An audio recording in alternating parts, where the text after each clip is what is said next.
জি, প্রিয় দর্শক আসসালামু আলাইকুম। আপনাদের অসংখ্য ধন্যবাদ এবং আমরা দুঃখিত যে কিছুক্ষণ দেরি হলো আমাদের লাইভে ঢুকতে। আপনাদের সাথে পরিচয় আপনারা দেখছেন। আমি আমার বিভিন্ন ভিডিওতে বিভিন্ন সময় আপনাদের কমেন্ট দেখেছি যে আমার সাথে মাহমুদুর রহমান স্যারকে দেখতে চান। আ আরো অনেক বিষয় নিয়ে আজকে কথা হবে যে কথাগুলো হয়তো কোনোদিন বলা হয়নি। আমি ২০১১, ১২, ১৩ ওই সময়গুলোতে বাংলাদেশে যখন প্রচন্ড উত্তাল অবস্থা, এদেশে নাস্তিকতাবাদের যে উত্থান সেটা দেখেছি এবং সেটাকে সামনে নিয়ে আসার মূল যে কারিগর তিনি হচ্ছেন আমাদের প্রিয় সাংবাদিক, মাজলুম সাংবাদিক জনাব মাহমুদুর রহমান। এবং আমি ব্যক্তিগতভাবে আমাকে এখন আপনারা হয়তো উনার চাইতেও বেশি অনলাইনে দেখেন নানান কারণে। কিন্তু আমি যে কথাগুলো বলি এই কথাগুলো আসলে উনার কাছে শিখা। ইসলামী মূল্যবোধে এই দেশপ্রেম এবং ভারত বিরোধিতার যে জায়গা, সেই জায়গা আসলে উনি বাংলাদেশে ১ম প্রচলন করেছেন। যাই হোক, আমরা কথা না বাড়িয়ে স্যারের কাছে চলে যাচ্ছি। আমরা মাহমুদ ভাই, আপনি কেমন আছেন বলুন? আলহামদুলিল্লাহ ভালো আছি। তার আগে আপনাকে এবং দর্শক শ্রোতা সবাইকে আসসালামু আলাইকুম। যে আমরা প্রথমেই একটি বিষয় নিয়ে কথা বলতে চাই যে আপনাকে আমরা যেভাবে চাই সেভাবে পাচ্ছি না, এর কারণ কি সেটা একটু বলবেন? আমি পত্রিকা নিয়ে ব্যস্ত থাকি। আপনি জানেন যে আমার দেশ অনলাইন শুরু করেছি, তো সেটা সম্পাদনা নিয়ে ব্যস্ত থাকতে হয়। আবার বুড়ো বয়সে একটু লেখাপড়ার দিকে নজর দিয়েছিলাম। একটা ভারতীয় আধিপত্যবাদের উপরে একটা থিসিস তৈরি করতে হলো আমাকে গত 2 বছর ধরে, বিশাল থিসিস। তো আপনাদের দোয়া এবং দর্শক শ্রোতা বাংলাদেশের জনগণের দোয়ায় তো এই বয়সে প্রচন্ড পরিশ্রম করতে হয়েছে। তো করে প্রায় 450 পাতার থিসিস। এটা আমি করেছি মালয়েশিয়ার ইসলামিক ইউনিভার্সিটির জন্য। তো কাজেই সেই সমস্ত নিয়েও একটু ব্যস্ত ছিলাম। তো এই সব মিলিয়ে ব্যস্ততার মধ্যে ছিলাম। তো আশা করি সেরকম মানে ডাক পেলে আপনাদের মতো মানুষদের সঙ্গে কথা বলার যখন সুযোগ আসবে আমি আসবো নিয়মিত। আর আমি নিজে করি না, আপনি জানেন যে আমি নিজে ইউটিউবে করি না, কারণ ওটার সময় নাই আমার এটা করবার জন্য। আপনি করেন কিংবা পিনাকি করছে এখন, তো সেরকম কিছু আমার পক্ষে এই বয়সে করা সম্ভব না। টেকনোলজিক্যালিও আপনারা ইয়াং জেনারেশন, আমরা পুরনো জেনারেশন। আপনাদের মতো টেকনোলজিক্যালি আমরা এত এক্সপার্ট না, কাছে এগুলো করতেও পারি না। কিন্তু কথাবার্তা বলি, আমি কথা বলি না যে তা না, কিন্তু কথা বলার জায়গাটা সঠিক হতে হবে। না, আপনি পুরাতন হয়ে গেছেন এটা সত্য না। আর হচ্ছে গিয়ে যেটা বাস্তব কথা, আমাদের দেশের যে রাজনীতিবিদ যারা আছেন, আমি জানি না, মাঝে মধ্যে মনে হয় যে আমরাই বোধহয় বেশি ভারত বিরোধী কথাবার্তা বলি, অনেক সময় নিজের কাছেই ফ্রাস্ট্রেটেড মনে হয়। কিন্তু আপনি নিজে বিএনপি রাজনীতির সাথে জড়িত ছিলেন। আপনার বিএনপির রাজনীতির সাথে জড়িত ছিলাম না, আমি বিএনপির সরকারে ছিলাম টেকনোক্রেট হিসাবে। আপনি জানেন, আপনি সাংবাদিক ইলিয়াস, অনেকদিন সাংবাদিকতা করেন। কিন্তু বিএনপির দলের সাথে আমি কোনোদিন জড়িত ছিলাম না। কিন্তু রাজনীতির সাথে জড়িত আপনি বলতে পারেন, এই জন্য যে আমার একটা রাজনৈতিক চিন্তা চেতনা তো আছেই। সেদিক দিয়ে বিএনপির সাথে আমার একটা রাজনৈতিক চিন্তা চেতনার হয়তো মিল থাকতে পারে, কিন্তু দল হিসেবে আমি ওই দলের কর্মী বা নেতা কিন্তু কোনোদিন ছিলাম না, আপনারা জানেন এটা। কিন্তু ওই দলের নেতা কর্মী অনেককেই আমি ব্যক্তিগতভাবে চিনি, অনেকের সাথেই আমার বন্ধুত্বপূর্ণ সম্পর্ক আছে। তো তারা তাদের মতো রাজনীতি করে, আমি আমার মতো রাজনীতি করি। তো আমারটা ব্যক্তির রাজনীতি, তাদেরটা হয়তো দলের রাজনীতি। তো দুটোর মধ্যে পার্থক্য আছে ইলিয়াস। না, তারপরেও সমমনা যে মানসিকতা সেটা তো কিছুটা ছিলই। তো সেই জায়গা থেকে আমি যদি বিএনপি বাদ দিই, বাংলাদেশে যারাই রাজনীতি করেন তাদের মধ্যে আপনার একটা বাহ্যিক একটা, আমরা কি বলবো, এটা একটা ব্যতিক্রম কিছু একটা দেখতে পাই। সেটা হচ্ছে যে সরাসরি ভারত বিরোধী কথাবার্তা বলা বা ভারত যে আমাদের আসলেই শত্রু, এই জিনিসগুলো আপনি যেভাবে সামনে এনেছেন, আপনি এটা কেন অন্য রাজনীতিবিদদের মধ্যে দেখা যায় না, সেটা আপনার কাছে জানতে চাই। এটা একটা কারণ হতে পারে যে অন্য রাজনীতিবিদরা ক্ষমতায় যেতে চায়, এবং ক্ষমতায় যেতে গেলে আপনাকে অনেক কম্প্রোমাইজ করতে হয়। তাকে চিন্তা করতে হয় যে আমি যখন ক্ষমতায় যাব, ভারতের সাথে আমার সুসম্পর্ক রাখতে হবে, কিংবা আমি সুসম্পর্ক না রাখলে আমি ক্ষমতায় যাব না। আমার সেরকম কোনো মানে আশা মানে ইচ্ছা নেই। আশাও নেই, ইচ্ছাও নেই, কোনোটাই নেই। আর দ্বিতীয় কথা হচ্ছে যে ভারত বিরোধিতা আমি বলবো না, আমি বাংলাদেশের স্বার্থটা দেখেছি আমার মতো করে। যেমন আমি একটা দুটো উদাহরণ আপনাকে দিই। এই যখন ট্রানজিটের গল্প হচ্ছিল, ভারতকে ট্রানজিট দেওয়া হবে, ট্রানজিটের নামে করিডোর দেওয়া হবে, সেটা এই বর্তমান সরকার ক্ষমতায় আসার আগ থেকেই, আমরা যখন সরকারে ছিলাম, মানে আমি সরকারে খুব গুরুত্বপূর্ণ জায়গায় ছিলাম না, তবু মাঝামাঝি জায়গায় ছিলাম। আপনি জানেন আমি বিনিয়োগ বোর্ডের চেয়ারম্যান ছিলাম এবং বছর দেড়েক আমি জ্বালানি উপদেষ্টা ছিলাম একেবারে বিএনপি সরকারের শেষ লগ্নে। তো সেই হিসাবে তখন আমার বিদেশিদের সাথে কথা বলতে হতো, তো তারা প্রায়ই বলতো ভারতকে ট্রানজিট দেওয়ার কথা। তো তখন থেকেই আমি তাদের সাথে লড়াই করতাম। ওয়ার্ল্ড ব্যাংক বলেন আর এডিবি বলেন বা আমেরিকা বলেন, এদের সাথে আমার লড়াই করতে হতো যে কেন আমি দিতে চাই না, আমি এটার বিরুদ্ধে।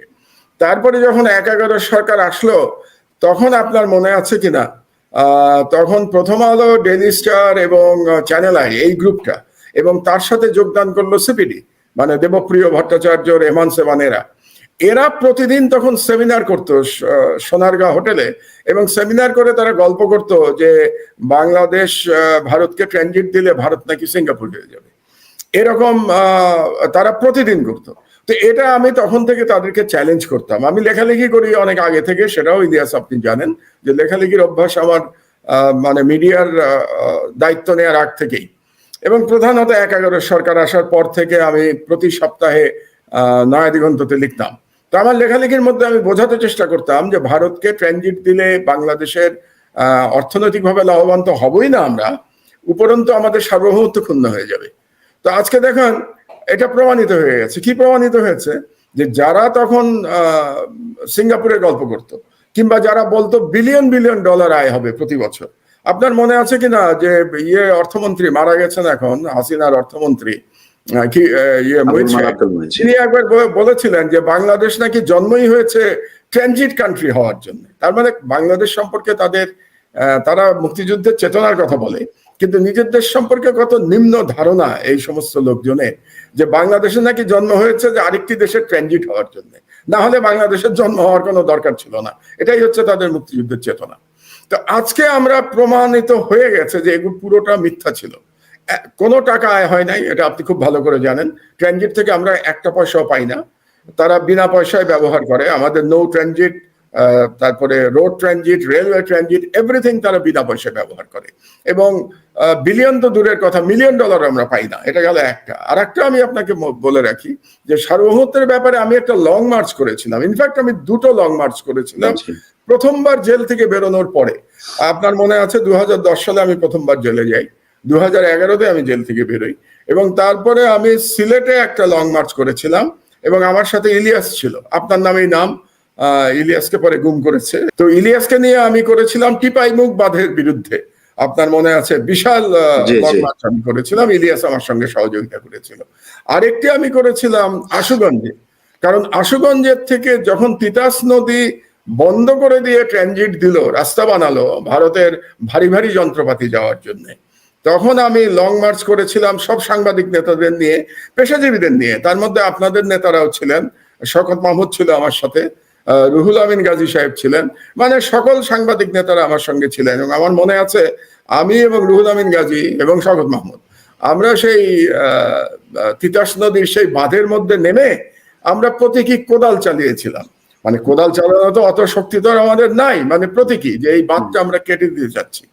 তো এগুলো আমরা করেছিলাম কারণ বাংলাদেশের নদী বন্ধ করে ভারতকে ট্রানজিট দেওয়া হচ্ছিল, এবং সেই সময় আমি বলেছিলাম যে ভারতকে ট্রানজিট দিলে বাংলাদেশের সার্বভৌমত্ব থাকবে না, এবং এটা নিয়ে আমি অনেক লেখালেখিও করেছি। তো যেগুলো আমরা সাবধান করেছিলাম, শুধু যে রাজনৈতিক দলকে যে তা না, আমরা জাতিকেও সাবধান করেছিলাম। আজ থেকে প্রায় 15 বছর আগে, আমি কিন্তু এটা 2011 সালের কথা বলছি, মানে আজ থেকে 11 বছর আগে। তো সুতরাং প্রায় দুই দশক ধরে আমরা যে বিরোধিতা করছি এই ট্রানজিট দেয়ার, সেটার কারণ ছিল কিন্তু বাংলাদেশের স্বাধীনতা রক্ষা করা, বাংলাদেশের স্বার্থ রক্ষা করা, আমাদের এনভায়রনমেন্ট রক্ষা করা, আমাদের নদী রাস্তা এগুলোর মালিকানা যেন আমাদের থাকে, সেই কারণেই আমরা করেছিলাম। তো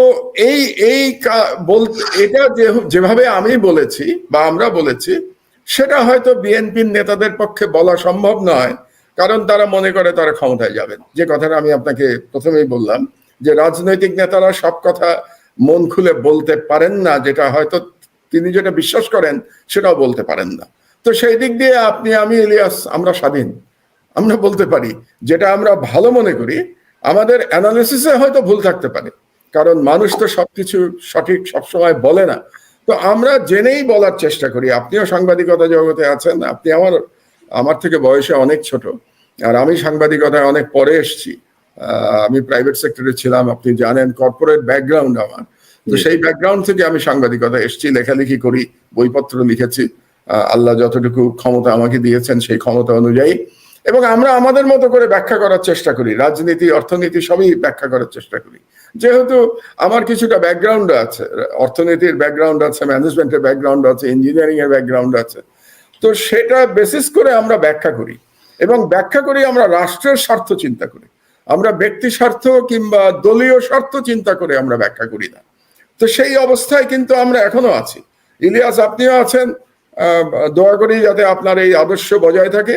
এবং আমার তো বয়স হয়ে গেছে। কি আসলে শেখ হাসিনা থেকেই শুরু হয়েছে নাকি শেখ মুজিবুর রহমান থেকেই শুরু হয়েছে ভারতের সাথে আমাদের যে অবস্থাটা? আমি সংবিধানের এক জায়গায় আমি পড়ছিলাম যে 145-এর ক, সেখানে একটি কথা বলা হয়েছে, আমি কোট আনকোট পড়ছি, যে বিদেশের সহিত সব চুক্তি রাষ্ট্রপতির নিকট পেশ করা হইবে এবং তিনি সেটা সংসদে পেশ করিবেন, তবে শর্ত থাকে যে নিরাপত্তার স্বার্থে সংশ্লিষ্ট কোনো চুক্তি কেবলমাত্র সংসদের গোপন বৈঠকে পেশ করা হবে।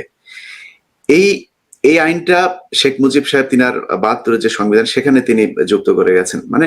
মানে একটা সংবিধানের মধ্যে এই ধরনের কোন পৃথিবীর কোন সংবিধানে কি এই ধরনের মানে অনুচ্ছেদের কোনো অস্তিত্ব আছে কিনা যে কোনো আইন কোনো পার্লামেন্টারি গভর্নমেন্ট তারা চাইলে গোপনে সেটা আবার বাস্তবায়ন করতে পারে? এটা কেন করা হয়েছে? এটা করা হয়েছিল ভারতের কাছে বাংলাদেশকে দিয়ে দেওয়ার জন্যই। আপনাকে একটা কথা বলি, এই যে একটু আগে বলছিলাম না যে এই বয়সে আমি একটা রিসার্চ করলাম, একটা থিসিস তৈরি করলাম। সেই থিসিসে আমি দেখলাম যে এই দক্ষিণ এশিয়ায় ভারত দুটো দেশের উপরে সম্পূর্ণ আধিপত্য বিস্তার করতে সক্ষম হয়েছে। একটি হলো ভুটান। ভুটানের উপরে যে ভারতীয় আধিপত্য, সেটা একটা চুক্তির মাধ্যমে 1949 সালে এই চুক্তিটা হয়েছিল, ভারত ভুটান চুক্তি।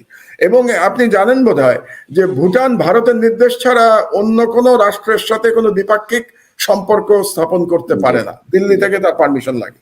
এবং আর একটা মজার কথা আমি বলে রাখি, আমার ধারণা অনেকেই এটা জানেন না, যে ভুটান কিন্তু আজ পর্যন্ত যে ইউনাইটেড নেশনসের যে 5টা পার্মানেন্ট সদস্য, আমেরিকা, ফ্রান্স, ইংল্যান্ড, চায়না এবং রাশিয়া, এই 5টার কারোর সাথে কিন্তু ভুটানের কূটনৈতিক সম্পর্ক নাই। এটা একটা আশ্চর্য ব্যাপার। পৃথিবীতে একমাত্র রাষ্ট্র হচ্ছে ভুটান যে ইউএন এর প্রতিনিধি, ইউএন এর মেম্বার স্টেট, কিন্তু তার এই 5টার সাথে তার কোনো কূটনৈতিক সম্পর্ক নাই। কারণ কি? কারণ ভারত এটা অ্যালাউ করে নাই। তার মানে ভুটান বেসিক্যালি ভারতের একটি অঙ্গ প্রদেশ বলতে পারেন, যেটাকে আমরা ইংরেজিতে ভাসাল বলি, একটা ভাসাল কিংবা উপনিবেশ যদি আমরা বলি। সুতরাং চুক্তি অনুযায়ী ভুটান কিন্তু ভারতের উপনিবেশ। আর বাংলাদেশের ক্ষেত্রে হচ্ছে যে এটা চুক্তির বাইরে ভারতের উপনিবেশ। আমি কি বোঝাতে পারলাম? মানে বাংলাদেশের সাথে এ ধরনের কোনো ডাইরেক্ট চুক্তি নাই, কিন্তু কার্যত বাংলাদেশ ভারতের উপনিবেশ। কিন্তু চুক্তি যে নাই সেটা কি আমরা কিভাবে কনফার্ম হবো? কারণ হচ্ছে যে আপনি জানেন, আপনি যে কথাটি বলছিলেন, শেখ হাসিনা যখন বিভিন্ন দেশে যান, তিনি তার সাথে কিছু সুনির্দিষ্ট কয়েকজন সাংবাদিক আছে, এবং দেশের ভেতরেও তিনি যখন সংবাদ সম্মেলনগুলো করেন সেখানেও কিন্তু তিনি সব সাংবাদিককে যেতে দেন না। তো সেই ক্ষেত্রে সেখানে গিয়ে তিনি কি কি চুক্তি করছেন সেই জিনিসগুলো তো আমাদের দেশের সাংবাদিকরা আমাদের সামনে আনবেন না। আপনার কি মনে আছে যে বাংলাদেশ ব্যাংক থেকে টাকা চুরি হয়েছে এবং বাংলাদেশ ব্যাংক থেকে সোনা চুরি হয়েছে? এই দুটো তো নিশ্চয়ই আপনার স্মরণে আছে। এখন আমার প্রশ্ন হলো যে কি পরিমাণ টাকা চুরি হয়েছে? একটা হিসাব আমরা জানি, কত 500 না 600 মিলিয়ন ডলার, এরকম একটা হিসাব তারা বলেছে। তো যদি ইন্ডিপেন্ডেন্ট অডিট না হয়, আমি জানবো কি করে যে আসলে কত পরিমাণ টাকা চুরি হয়েছে বাংলাদেশ থেকে? 2 নম্বর, যে গোল্ড চুরি হয়েছে, কি অ্যামাউন্ট গোল্ড চুরি হয়েছে আপনি জানেন? আমি জানি কি অ্যামাউন্ট গোল্ড চুরি হয়েছে, তো আমি অডিট না করলে কিভাবে জানবো? যে সোনার বারগুলো রাখা হয়, যে গোল্ড বার, সেই গোল্ড বারগুলো কি সোনার রাখা হয়েছে নাকি সেগুলো তামার রাখা হয়েছে, সেটা আমরা কিভাবে জানবো? তো সেগুলো জানতে হলে তো আপনাকে প্রপার অডিট করতে হবে, এবং প্রপার অডিট করতে হলে একটা জনগণের সরকার তো লাগবে, সেখানে দায়বদ্ধ সরকার একটা লাগবে। তো সেটা না হওয়া পর্যন্ত আপনি অর্থনীতির আসল অবস্থা বুঝতে পারবেন না। আর রেমিটেন্সের যেটা বলছেন, রেমিটেন্সের ফাঁকটা আপনাকে আমি বলে দিই, আমি এখনই বলে দিই, বয়স হয়ে গেছে, আমরা দেখেছি রেমিটেন্স, বাংলাদেশের রেমিটেন্স কখন বাড়ে? নর্মালি 2 ঈদে বাড়ে। 2 ঈদে কেন বাড়ে? 2 ঈদের সময় আমরা দেখেছি যে মানুষ টাকা পাঠায় তার আত্মীয় স্বজনের জন্য, এবং ঈদের পরের মাসে সেই রেমিটেন্স কমে যায়। আপনি যদি হিস্টোরিক্যাল ডাটা দেখেন, আপনি প্রত্যেকবার দেখবেন যে ঈদের মাসে বাড়বে, ঈদের পরের মাসে কমে যাবে। নতুন ইতিহাস বই রচনা করছে। একইভাবে বাংলাদেশে কিন্তু শেখ মুজিবুর রহমানকে দেবতা দেখানোর জন্য, দেবতা করবার জন্য নতুন নতুন ইতিহাস রচনা বাংলাদেশে হচ্ছে, এটাও তারই একটা অংশ। কাজে এটাকে আমার মনে হয় সেভাবেই দেখা উচিত আমাদের, যে ইটস এ প্রোপাগান্ডা সিনেমা, এবং এইসব প্রোপাগান্ডা সিনেমাতে যাই বলা হচ্ছে তার সাথে সত্যের কোনো সম্পর্ক নাই। মোহাম্মদ ভাই, আমি আপনার কাছে একটু পেছনে ফিরে যেতে চাই, যে যখন 2012 সালের ওই সময়টাতে আমাদের কথিত গণজাগরণ মঞ্চ ছিল, তখন আপনি সাংবাদিকতায় ছিলেন এবং দীর্ঘদিন, আমি বলবো গৃহবন্দী না অফিস বন্দী ছিলেন দীর্ঘদিন। আপনার অফিস থেকে বের হতে দেওয়া হয়নি, তারপরে লম্বা সময় আপনি জেল খেটেছেন। তো ওই সময়টাতে আমি আমার ব্যক্তিগত কথা যদি বলি, আমার মধ্যে এখন যে ইসলামী মূল্যবোধ, ভারতের বিরোধিতা কিংবা এই বিষয়গুলো মাথায় আসা, এগুলো সেই ওই সময়টা থেকে এসেছে। যে বাংলাদেশে এত পরিমাণে নাস্তিক বলে যে কোনো মানুষ আছে সেটাই জানতাম না, ওই সময়ে আপনাদের মাধ্যমে এই জিনিসগুলো মানুষ জেনেছে। তো আপনার কি মনে হয় জামাত ইসলামের বিচার থেকে শুরু করে, এবং বলতে আমি যেটা সত্য মনে, যেটা আমি চিন্তা করি, আমি সেটা বলে দিই সবসময়, যে জামাত ইসলামের প্রতি আমার যথেষ্ট দুর্বলতা তৈরি হয়েছে ওই সময়টাতে, যে ভারত যাদেরকে শত্রু মনে করে, ভারত যাদেরকে ধ্বংস করতে চায়, তার মানে তাদের মধ্যে দেশপ্রেমের কিছু একটা আছে। তা আপনার কি মনে হয় যে ওই সময়ে যা যা ঘটেছিল সেই ঘটনাগুলোর কি পেছনে থেকে ভারত কোনোভাবে কলকাঠি নেড়েছে কিনা? এই পেছন থেকে না তো, এই পুরো ঘটনাই ভারতের তৈরি। সেই সময় যে গণজাগরণের নামে যেটা করা হয়েছে, সেটাতে যারা ইনভলভ ছিল তারা প্রত্যেকেই, আমি নাস্তিকও বলবো না, ইসলাম বিদ্বেষী। নাস্তিক হলেও আমার আপত্তি নাই ব্যক্তিগতভাবে, কারণ নাস্তিক মানে কি? নাস্তিক মানে যে কোনো ধর্ম মানে না, তার বিচার করবার দায়িত্ব মহান আল্লাহ তাআলার। আল্লাহ বিচার করবেন, কারণ নাস্তিক মানে সে আল্লাহর অস্তিত্বকে অস্বীকার করছে। তো তার সাজা দেওয়ার ক্ষমতা এবং অধিকার সবই মহান আল্লাহ তাআলার, সেখানে আমার বলার কিছু নাই। এরা কিন্তু নাস্তিক না, এরা ইসলাম বিদ্বেষী। আপনি দেখবেন বাংলাদেশের যে নাস্তিক গ্রুপ বলে আমরা যাদেরকে চিনি, তারা সর্বক্ষণ ইসলামের বিরুদ্ধে কথা বলছে, তারা অন্য কোনো ধর্মের বিরুদ্ধে কথা বলছে না। এবং তাদেরকে আপনি দেখবেন যখন পূজা হয়, দুর্গা পূজা হয়, এদের প্রত্যেককে দেখবেন এই দুর্গা পূজায় সোৎসাহে অংশ নিতে। তো আপনি যদি নাস্তিক হন, তাহলে আপনি তো কোনো ধর্মীয় অনুষ্ঠানেই যাবেন না, তাহলে আপনি পূজাতে যান কেন? আপনি পূজাতে যে এত আনন্দ ফুর্তি কেন করেন? তার মানে তারা নাস্তিক না, ইসলাম বিদ্বেষী। এবং এই পুরো গণজাগরণের ব্যাপারটা তৈরি করেছিল ভারতীয় দূতাবাস। এবং আরেকটি প্রমাণ করে দেই আপনাকে, সেই সময় প্রণব মুখার্জি বাংলাদেশ সফরে এসেছিল। আমি যখন পত্রিকা অফিসে বন্দি, আপনি যেটা বললেন অফিস বন্দি ছিলাম, 4 মাস অফিস বন্দি ছিলাম, মাটিতে ঘুমাতাম আমি। আমার যে অফিসটা ছিল, আপনি তো গেছেন ওখানে, ওই সম্পাদকের ঘরে আমি ওই মাটিতে শুয়ে থাকতাম আর কি, রাত্রে একটা চাদর বিছিয়ে রাতের বেলা ওখানে থাকতাম, আর সারাদিন অফিস করতাম। যাই হোক, তো ওখানে পুরো, তখন প্রণব এসেছিল বাংলাদেশে। প্রণব তখন নতুন রাষ্ট্রপতি হয়েছে, কি বলে, ভারতের রাষ্ট্রপতি হয়েছে। তো এখানে এসে তিনি একটা কথা বলেছিলেন এয়ারপোর্টে, আপনার মনে আছে কিনা? তিনি বলেছিলেন যে আমার অন্তর, আমি নৈতিকভাবে গণজাগরণকে সমর্থন করি এবং আমি ওখানে চলে যেতাম নিজেই, কিন্তু আমি যেতে পারছি না দুটো কারণে। একটা হচ্ছে আমার সময় নাই, আর দ্বিতীয় হচ্ছে প্রোটোকল। কারণ তিনি একটা রাষ্ট্রের প্রেসিডেন্ট, ভারতের প্রেসিডেন্ট, কিভাবে তিনি কোন প্রোটোকলে তিনি ওখানে যাবেন? সো প্রোটোকলের কারণে এবং সময়ের কারণে তিনি যেতে পারেননি।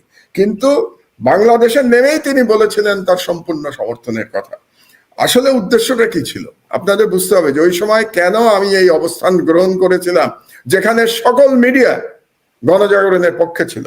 কারণ সেই সময় আমি যে কাগজে একদিন যে কাগজের শিরোনাম করলাম যে শাহবাগে ফ্যাসিবাদের পদধ্বনি, এইটার একটা গল্প আছে। এই গল্পটা আপনাকে বলি। আমি বসে আছি সন্ধ্যার সময়, আমরা ওই দিনের পত্রিকা মেকআপ করছি পত্রিকা।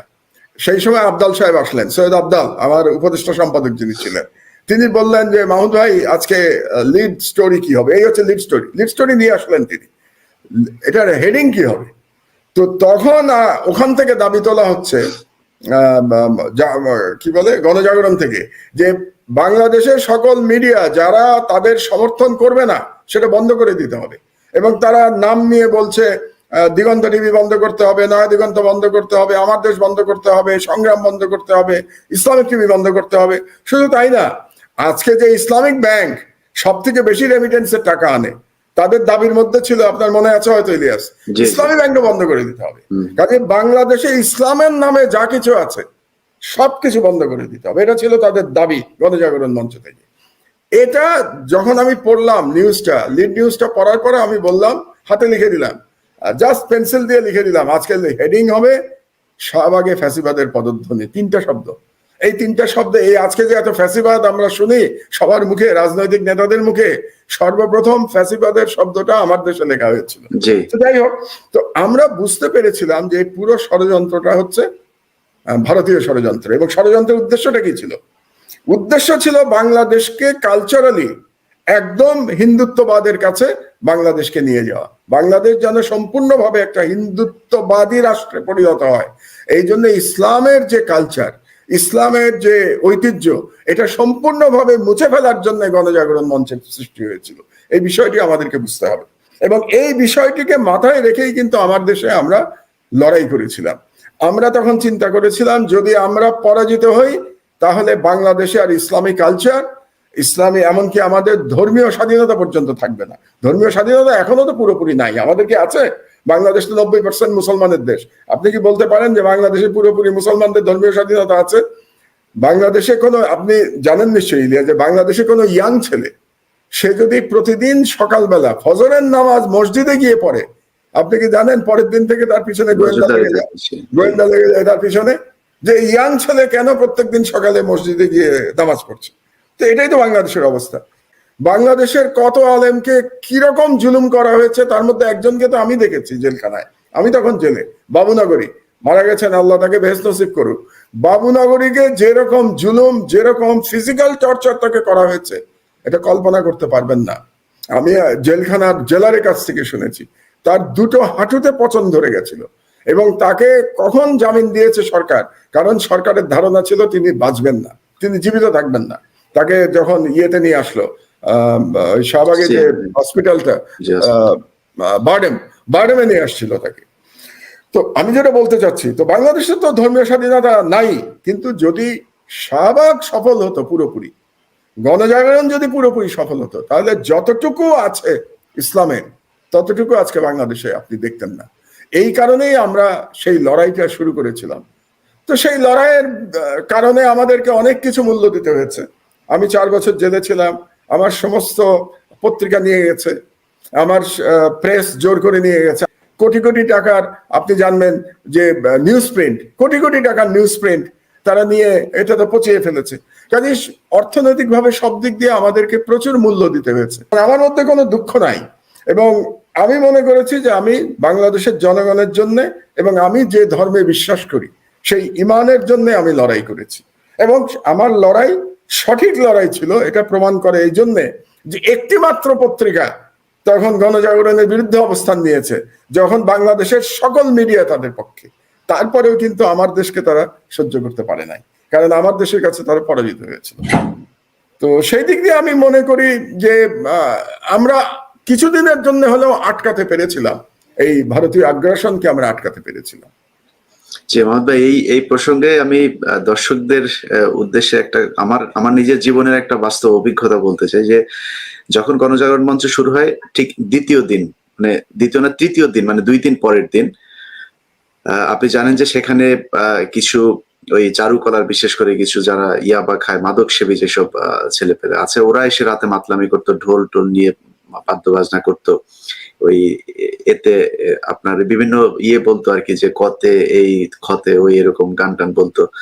তো আমি পরের দিন সকালে ভোরে আমার ডিউটি, আমি সকালে অফিসে গিয়েছি, অফিস থেকে ক্যামেরা নিয়ে গাড়ি নিয়ে ওখানে গেলাম। যাওয়ার পরে দেখি যে সিটি কর্পোরেশনের যে পরিষ্কার কর্মী একজন মহিলা, তো তিনি খুব গালাগাল করছেন, খুব অকথ্য ভাষায় গালাগাল করছেন ওদেরকে উদ্দেশ্য করে, ঝাড়ু দিচ্ছেন এবং গালাগাল করছে। তো আমি ওনাকে গিয়ে জিজ্ঞেস করলাম, আপনি এত মুখ খারাপ করে কথা বলছেন কেন, কি সমস্যা? সে বলছে যে মামা দেখেন এই যে কি অবস্থা করছে সারা রাত। তো সেখানে আপনার আমি প্রকাশ্যে বলি আর কি, যেহেতু এটা একটা তথ্য আমি কোট আনকোট বলছি, সেখানে অনেক কন্ডম পড়েছিল। তারপরে আপনার ওই যে খায়, আপনার ইয়াবা খাওয়ার কিছু প্রসেসিং আছে, ওই যে আপনার অ্যালুমিনিয়াম পেপার টেপার টাইপের, ফুয়েল পেপার টেপার, এই ধরনের পেপার টেপার সেখানে পড়েছিল, এবং গাজার সিগারেট, এগুলো সব অনেকগুলো ছিল। এই জন্য ওই মহিলা গালাগাল করছে। তো ওই দিনই আমি আমার 9টা নিউজে লাইভে ঢুকেছি। তো লাইভে ঢোকার পরে আমার সম্পাদক যিনি ছিলেন, আমি নাম বললাম না এখন, তো ওনার ছিল হচ্ছে গিয়ে যে গণজাগরণ মঞ্চে সবসময় অনেক মানুষ হয়েছে এটা দেখাতে হবে, লক্ষ লক্ষ মানুষ এটা দেখাতে হবে, ক্যামেরার শটগুলো এমন ভাবে নিতে হবে যাতে এটার বর্ডারটা যাতে বোঝা না যায়।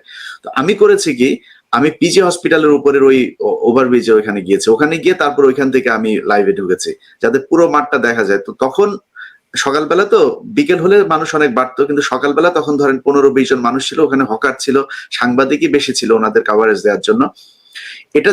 লাইভটা যাওয়ার সাথে সাথে সম্পাদক আমাকে ফোন করে অকথ্য ভাষায় গালাগাল, বেয়াদব, এই ধরনের, তোকে ওই জন্য ওইখানে কি তোকে লোক গুনতে পাঠাইছি আমি, ওই জায়গায় ক্যামেরা এইভাবে ধরলি কেন? আমি ক্যামেরাটা সব থুয়ে চলে আসি, এসে রিজাইন লেটার লিখে তারপরে বের হয়ে গেছে। যে কোনো একজনের মধ্যস্থতায়, যে কোনো একজনের কারণে আমাকে আবার সম্পাদক ডেকে আনতে বাধ্য হয়েছে। আমি যেতে চাইনি, অনেক ঘটনা ঘটেছে। তো যারা ওইখানে এ ধরনের কোন ধরনের তৎপরতা করেছে, সেই ঘটনার কারণে আপনি জানেন পত্রিকার মধ্যে, শুধু আপনার পত্রিকা এবং টেলিভিশনের মধ্যে ইসলামিক টিভি এবং দিগন্ত টিভি, এই দুইটা টিভি তাদের ওইখানে আপনার কাভারেজ দিতে পারতো না। আমার ওই লাইভের কারণে তারা 21শে টেলিভিশনকে ওইখানে ইনক্লুড করলো, সেখানে তারা যেতে পারবে না, 21শে টিভির কোনো ক্যামেরা যেতে পারবে না, যদিও পরে যেত। তো এই হচ্ছে তাদের মূল সমস্যা, যেটা ছিল যে এই দেশে যারা ইসলামপন্থী যে মানুষজন আছে তাদেরকে বিদ্রুপ করা, এবং ওই গণজাগরণ মঞ্চের মাধ্যমে মুক্তিযুদ্ধের চেতনার কথা বলে তারপর বাংলাদেশে যে ইসলামী মূল্যবোধ সেটাকে ধ্বংস করা, এটাই ছিল তাদের মূল লক্ষ্য। আমি যে সাংবাদিক হিসেবে যেটা দেখেছি, এবং সেটার মূল কারিগর ছিলেন আপনি, এটাকে আমাদের সামনে, জাতির সামনে তুলে ধরার জন্য, সেটার জন্য আপনাকে চরম মূল্য দিতে হয়েছে। আমরা এখন মাহমুদ ভাই, আপনি যেখানে আছেন, আমি যেখানে আছি, আমরা বাংলাদেশের চেয়ে অনেক ভালো আছে হয়তো ব্যক্তিগতভাবে, কিন্তু দেশের জন্য খারাপ লাগে, মুসলমানদের জন্য খারাপ লাগে, সেই জন্য আমরা কথা বলি। কারণে এক সময় ছিল কি দেখেন, এক সময় ছিল ইসলামী জঙ্গিবাদ আমেরিকার 1 নম্বর এজেন্ডা ছিল, এবং যে কারণে শেখ হাসিনা 14 বছর ধরে বাংলাদেশে ইসলামী জঙ্গিবাদের নামে নিরীহ জনগণকে হত্যা করেছে। গ্রামের মানুষ, ছেলে মেয়ে বাচ্চা, তাদেরকে বোমা মেরে উড়িয়ে দিয়েছে এই শেখ হাসিনা, এবং দিয়ে বলেছে আমরা জঙ্গিদের মারছি, এবং পশ্চিমা বিশ্ব এটা অ্যাকসেপ্ট করেছে তখন। কিন্তু এখন আর পশ্চিমা বিশ্ব এগুলো অ্যাকসেপ্ট করছে না, জঙ্গিবাদের গল্প। কারণ জঙ্গিবাদ এখন তাদের কি বলে ওটাকে, অগ্রাধিকারের মধ্যে নাই। আপনি জানেন যে প্রেসিডেন্ট বাইডেন ঈদের সময় মুসলমানদের জন্য একটা সম্বর্ধনার আয়োজন করেছিলেন, এবং সেখানে তিনি কি বলেছেন, একটা কথা খুব গুরুত্বপূর্ণ বলেছেন। তিনি বলেছেন যে সারা বিশ্বে মুসলমানদের উপরে যে অত্যাচার হচ্ছে এটা নিয়ে এই আমেরিকা উদ্বিগ্ন। এই প্রথম কোন আমেরিকান প্রেসিডেন্ট মুসলমানদের উপরে অত্যাচারের কথা বললেন। তার মানে হাসিনার পক্ষে ইসলামী জঙ্গি কার্ড খেলা সম্ভব নয়। তো সম্ভব যদি না হয়, তাহলে চীনকেও খুশি রাখবো, আমেরিকাকেও খুশি রাখবো, এই ব্যালেন্স আমেরিকার পক্ষে, হাসিনার পক্ষে সম্ভব হবে না। এগুলো ভালো দিক বললাম। এবং কিন্তু সমস্যা হলো, বিদেশের অবস্থা যতই ভালো হোক, বিদেশের অবস্থা ভালো বলতে আমি বলছি বিদেশ থেকে হাসিনার উপরে যতই চাপ প্রয়োগ করা হোক না কেন, যতক্ষণ না বাংলাদেশের অভ্যন্তর থেকে একটা আন্দোলন শুরু না হচ্ছে, ততক্ষণ পর্যন্ত সরকার পরিবর্তন সম্ভব না। এটা হচ্ছে বাস্তবতা। আপনাকে দুটো উদাহরণ দেই আমি, শ্রীলঙ্কা এবং পাকিস্তান। শ্রীলঙ্কায় আপনি দেখেন, শ্রীলঙ্কায় জনগণ বিপ্লব করেছে এই রাজাপাকসে পরিবারের বিরুদ্ধে। সেখানে কিন্তু মিল আছে বাংলাদেশের সাথে। বাংলাদেশেও যেমন একটা পরিবার রাষ্ট্র চালায়, আপনার ভিডিওর কথা আমি বললাম 150 জন, আপনি বলেছেন প্রায় বোধহয় 150 জন বলেছিলেন। তো শ্রীলঙ্কাতেও কিন্তু রাজাপাকসে পরিবার, তারা রাষ্ট্র চালিয়েছে।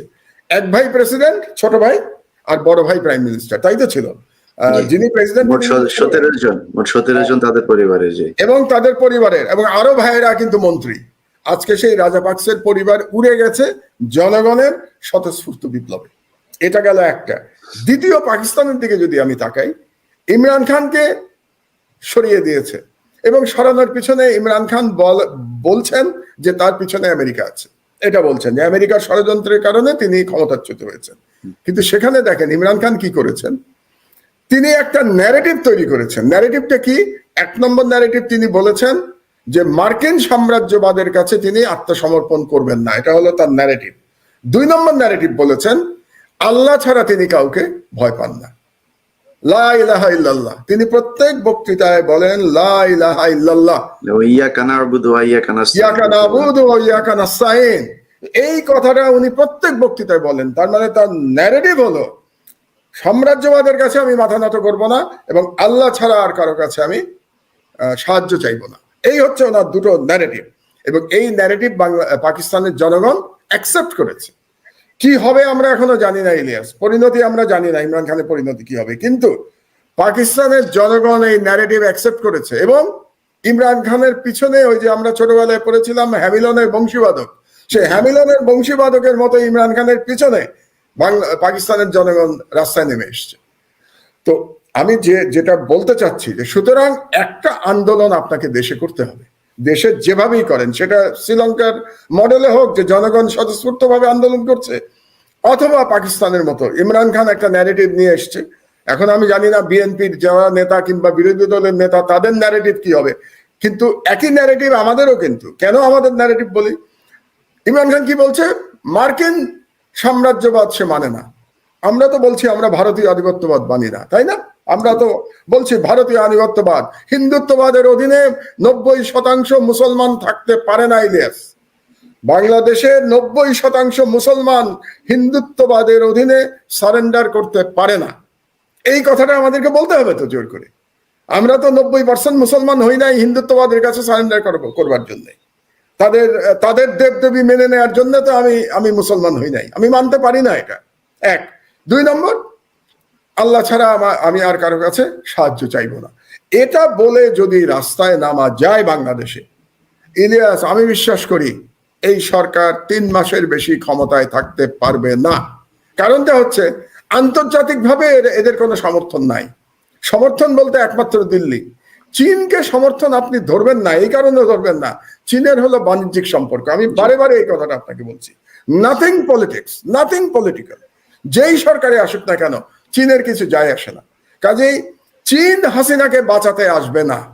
চীন কোনো দেশে, আপনি দেখেন ইমরান খান রাশিয়াতে গেছিল আমেরিকাকে উপেক্ষা করে, এবং চীনের সাথে তার ভালো সম্পর্ক। ইমরান খানকে বাঁচাতে তো চীন আসে নাই, হাসিনাকে বাঁচাতে। ইমরান খানের থেকে বেশি ভালো সম্পর্ক তো আর হাসিনার সাথে চীনের না। কাজে আমি শিওর চীন হাসিনাকে বাঁচাতে আসবে না। সুতরাং হাসিনার একমাত্র বাঁচার জায়গা হচ্ছে দিল্লি। পুরো পশ্চিমা বিশ্ব এখন তার বিরুদ্ধে চলে গেছে। কিন্তু যেটা মিসিং, আমরা ওই যে একটা মিসিং লিঙ্ক, একটা কথা বলি মিসিং লিঙ্ক, সেটা হচ্ছে বাংলাদেশের অভ্যন্তরে আমরা আন্দোলন এখনো শুরু করতে পারি নাই। সেটা জনগণের ব্যর্থতা না রাজনৈতিক দলগুলোর ব্যর্থতা আমি জানি না, কিন্তু আমার মনে হয় জনগণ জাগবে। এভাবে হিন্দুত্ববাদের কাছে সারেন্ডার করে বাংলাদেশের জনগণ বেশি দিন থাকবে না। আপনি খেয়াল করেন, বাংলাদেশের পত্রিকা যদি আপনি খোলেন ইলিয়াস, এবং কোনো নিউজ যদি দেখেন, যে কোনো নিউজ, আপনার মনে হবে বাংলাদেশের নাগরিকের সংখ্যাগরিষ্ঠ নাগরিক মুসলমান না। কারণ প্রত্যেকটা ওসি, প্রত্যেকটা এসপি, প্রত্যেকটা ডিসি, এমনকি বিভিন্ন অফিসে আপনি যদি যান, সেই অফিসের ডিজি, সেই অফিসের কি বলে মুখপাত্র, যারা মিডিয়াতে কথা বলে, আপনি কোনো মুসলমান নাম খুঁজে পাবেন না। আমি আপনাকে চ্যালেঞ্জ দিয়ে বললাম। আমি আমার একটা প্রশ্ন আপনার কাছে আছে, খুব গুরুত্বপূর্ণ একটা জায়গায় এসেছেন আপনি। সেটা হচ্ছে যে বাংলাদেশের যেসব গোয়েন্দা সংস্থা ছিল, কিংবা আমি ইভেন SBCID, সেখানেও হিন্দুদেরকে আগে আপনার পদস্থ কোনো পদে বা তাদেরকে কোনো সদস্য সেখানে ইনক্লুড করা হতো না। এটার কারণ কি ছিল? এটা কি মানে তারা হিন্দু এই জন্য তাদেরকে মানে নেওয়া হতো না, না সিকিউরিটি পারপাস? কারণটা কি ছিল এটা একটু জানতে চাই। আমি কারণ বলতে পারবো না, কিন্তু সিকিউরিটির একটা প্রশ্ন তো থাকেই, নিশ্চয়ই থাকে। যারা ধরেন বাংলাদেশে যারা সংখ্যালঘু, তাদেরকে আপনি দেখবেন সর্ববিষয়ে তারা ভারতকে সমর্থন করে, সর্ববিষয়ে। এমনকি বাংলাদেশের সাথে ভারতের যদি কোনো কনফ্লিক্ট হয়, তাহলে অধিকাংশ ক্ষেত্রে আমরা দেখবো যে সংখ্যালঘু সম্প্রদায় কিন্তু ভারতের পক্ষে অবস্থান নেয়। রাজধানীর শীর্ষে। তো এটা হলো বাস্তবতা। এই বাস্তবতা আমাদেরকে মানতে হবে, বাস্তবতা অস্বীকার করে কোনো লাভ নাই। এখানে সাম্প্রদায়িকতার কোনো প্রশ্ন নাই। আমি তো পলিটিক্যাল সেক্ষেত্রে যেহেতু ভাই এখন হিন্দুদেরকে নিয়োগ দেওয়া হচ্ছে, সেক্ষেত্রে কি আমাদের সিকিউরিটির কোনো সমস্যা মনে করছেন কিনা? না, তার থেকে বড় জিনিস মনে করছি, আমি যেটা মনে করছি, যে পরিমাণ সংখ্যালঘু এখন বাংলাদেশের বিভিন্ন উচ্চ পদে আছে, এই পরিমাণ সংখ্যালঘু উচ্চ পদে আসলো কি করে? কাজে আমার তো বেসিক সন্দেহ আছে, এরা আসলে কি বাংলাদেশের নাগরিক? আমার সন্দেহটা জায়গাটা কিন্তু অন্য জায়গায়। এরা বাংলাদেশের নাগরিক হলে আমার কোনো আপত্তি নাই, কিন্তু আসলে কি এরা বাংলাদেশের নাগরিক? বাংলাদেশের সংখ্যালঘুর সংখ্যা কত আমাকে বলেন? 10%, তাই তো? 90% মুসলিম, 10% সংখ্যালঘু। তো আমরা যদি খুব ফেয়ারলি চিন্তা করি, একেবারে সাম্প্রদায়িকতা বাদ দিয়ে, তাহলে বাংলাদেশের চাকরিতে অ্যাভারেজে 10% সংখ্যালঘু থাকতে পারে, থাকা উচিত আমি মনে করি, নিশ্চয়ই থাকা উচিত। তারা বাংলাদেশের নাগরিক, একই অধিকার তাদের, কাজে 10% তারা চাকরি পাবে, এতে কোনো সমস্যা নাই। এটা এক্স্যাক্টলি 10% হয়তো হবে না, 9% হবে না, 11% হবে, একদম 10% তো হয় না, কিন্তু কাছাকাছি 10%-এর কাছাকাছি। আপনাকে আমি বলতে পারি ইলিয়াস, আপনি সাংবাদিক, আপনার অনেক সোর্স আছে, আপনি খবর নিয়ে দেখেন, শেখ হাসিনা ক্ষমতায় আসার পরে 2009 সাল থেকে আজ পর্যন্ত যে সমস্ত উচ্চ পদে নিয়োগ দেওয়া হয়েছে, আমার কাছে খবর হচ্ছে তার 50% পদে সংখ্যালঘুদের সেই চাকরি দেওয়া হয়েছে। তার মানে 10% জনসংখ্যার লোক 50% পদে চাকরি করছে। তাহলে সংখ্যাগরিষ্ঠ যারা, তারা চাকরি পাচ্ছে না। এবং আপনার মনে আছে কিনা, ভদ্রলোক মারা গেছেন, শেখ হাসিনার আর একজন খুব উপদেষ্টা ছিলেন, এসটিমাম, এক্স্যাক্টলি নামটা বলেছেন, ভুলে যাই এখন এত নামের মধ্যে। এসটিমাম কিন্তু একবার বলেছিলেন, হ্যাঁ আমাদের সময় কিছু বেশি চাকরি দেওয়া হয়েছে, একদম উনি সংখ্যালঘুদের মেনশন করে বলেছিলেন কিছু বেশি, এবং উনি জাস্টিফাই করেছিলেন এটা বলে, আপনার যদি মনে থাকে, যে আগে তাদেরকে বঞ্চিত করা হয়েছিল, এই বঞ্চিত করার জন্য আমরা কিছু বেশি চাকরি দিয়েছি। সেই বেশি চাকরিটা কত, ইলিয়াস, এই হিসাবটা আমাদের করা দরকার। এবং আমার সোর্স যেটা আমাকে জানিয়েছে, 50% চাকরি পেয়েছে সংখ্যালঘু থেকে, এবং 50% চাকরি তাহলে বিসিএস এ তারা আসলো কোত্থেকে? আমার সেখানেই সন্দেহ হয়, এই 50%-এর মধ্যে একটা বড় অংশ ভারতীয় নাগরিক, তারা বাংলাদেশে এসছে, এখান থেকে তার এনআইডি জোগাড় করেছে ঘুষ দিয়ে, এটা এমন কোনো কঠিন কাজ না, এনআইডি একটা পাসপোর্ট জোগাড় করেছে, করে তারা বাংলাদেশের নাগরিক হয়ে উচ্চ পদে চলে গেছে, কিন্তু এরা প্রত্যেকেই ভারতের নাগরিক। কাজে কোথায় আপনার নিরাপত্তা? কিসের নিরাপত্তা বাংলাদেশে? ওরা ঢুকে গেছে। 71 টেলিভিশনের মতো টেলিভিশনও আপনার আমি দেখেছি যে তাদের নিউজে তারা নাগরিকদের কোনো ঠিকানা খুঁজে পাচ্ছে না, যেখানে যে ঠিকানায় তাদের চাকরি দেওয়া হয়েছে সেই ঠিকানায় তারা নাই। তারপরে হচ্ছে আমি আপনার কথার আরেকটা প্রশ্ন যেটা করতে চাই, সেটা হচ্ছে যে ধরুন আপনি বলছিলেন যে শেখ হাসিনাকে সরিয়ে তারপরে একটা নতুন সরকার আসবে, বা তারা জোর করে ক্ষমতায় থাকতে পারবে না এবার মনে হচ্ছে, কিন্তু সেক্ষেত্রে ক্ষমতায় থাকতে পারবে না বলি নাই, আমি বলেছি আর একটা নির্বাচন করতে পারবেন। তামাশা নির্বাচন করতে না পারা মানেই তো আপনি জানেন যে এখন দেশের মানুষ কত পার্সেন্ট মানুষ, যদি ন্যায্য ভোট হয়, যদি রাতে ভোট না হয়, দিনের বেলা যদি ভোট হয়, সেক্ষেত্রে তাদের ভোটের পরিমাণ কতটুকু সেটা আমরা সবাই জানি। তো সেই ক্ষেত্রে আমি কালকে একটি ভিডিও দেখছিলাম ভারতীয় একটি চ্যানেলে, সেখানে তারা বলছিল যে বাংলাদেশ নিয়ে তাদের সেকেন্ড মানে প্ল্যান বি। এই গোবিন্দ প্রামাণিক নামে একজন মানুষ আছে, আপনি চিনেন কিনা জানি না। এই ব্যক্তি ইদানিং আপনার বিভিন্ন জায়গায় খুব প্রো মুসলিম বক্তব্য দিয়ে থাকেন, এবং হিন্দুদের বিরুদ্ধেও তিনি কিছু কিছু জায়গায় কথা বলেন। আমি যদি টিপের কথা বলি, 116 জন আলেমের কথা বলি, এই দুই জায়গাতেই তিনি বক্তব্য দিয়েছেন, এবং খুব মানে কট্টরভাবে তিনি মুসলমানদের পক্ষ নিয়েছেন। অথচ এই ব্যক্তির একটি মুনাজাত আছে, আপনি সেটা দেখেছেন হয়তো, ইউটিউবে আছে। সেই মুনাজাতের মধ্যে তিনি বলছেন যে তাদের মানে মায়ের কাছে চাচ্ছেন যে বাংলাদেশ অখণ্ড ভারত, এটা মায়ের পুণ্যভূমি, এই পুণ্যভূমিতে যাতে আমরা আবার একসাথে এক হয়ে যাতে থাকতে পারি, সেই জন্য তিনি করছেন। এই ব্যক্তি এখন মুসলমানদের খুব সিম্পেথি নিচ্ছেন, এবং আমার খুব পরিচিত সাংবাদিকও আছেন যাদের সাথে ওনার এখন খুব ভালো সম্পর্ক তিনি তৈরি করেছেন। তো এটা কি তাদের একটি প্ল্যান বি এর একটি অংশ কিনা? বা আপনি যদি আমরা মনে করি যে এই সরকার সরেও যায় সুষ্ঠু নির্বাচনের মাধ্যমে, সেক্ষেত্রে ভারতের কি দ্বিতীয় কোনো পরিকল্পনা নাই? সেটাকে তাদের সেই পরিকল্পনাকে মোকাবেলা করার জন্য আমাদেরকে রাজনীতিবিদদের কোনো পরিকল্পনা আছে কিনা, কিংবা কি হওয়া উচিত? লম্বা প্রশ্ন ইলিয়াস। তো আমি মনে করি ভারতের একটি না, ভারতের ৩-৪টি পরিকল্পনা আছে। ভারতের মতো দেশ একটি পরিকল্পনা নিয়ে আগায় না। তাহলে ভারতের একটি পরিকল্পনা, আমি যেটাকে প্ল্যান এ বলি, প্ল্যান এ হতে পারে এরকম যে তারা বিরোধী দলের মধ্যে একটি ভাঙন সৃষ্টি করিয়ে একটি তথাকথিত বিরোধী দল তৈরি করে তাদেরকে নির্বাচনে নিয়ে আসবে যদি বিএনপি শেষ পর্যন্ত নির্বাচনে না যায়। This is plan A. Doctor Kamal Hossain হঠাৎ করে উদয় হলেন এবং বিএনপি তাকে নেতা মেনে নিল। এটাও আমার কাছে বিরাট রহস্য যে কিভাবে কামাল হোসেন বিএনপির নেতা হয়ে গেলেন, যিনি কোনোদিন জিয়াউর রহমানের নাম উচ্চারণ পর্যন্ত করেন নাই, শ্রদ্ধার সাথে তো দূরের কথা, মানে এতটাই তিনি উপেক্ষা করেছেন জিয়াউর রহমানকে, তিনি বিএনপির নেতা হয়ে গেলেন 2018 সালে। এবং জাফরুল্লাহ চৌধুরী সাহেব, আমি জাফরুল্লাহ ভাই বলি, আমার সাথে ব্যক্তিগত যথেষ্ট ভালো সম্পর্ক, তিনি তো 2018 সালেও এটার সাথে জড়িত ছিলেন, তাই না? এই বিএনপি কে নির্বাচনে আনার ব্যাপারে একটা বড় রোল প্লে করেছিলেন ডক্টর জাফরুল্লাহ এবং কামাল হোসেন এদেরকে নিয়ে আসার জন্য।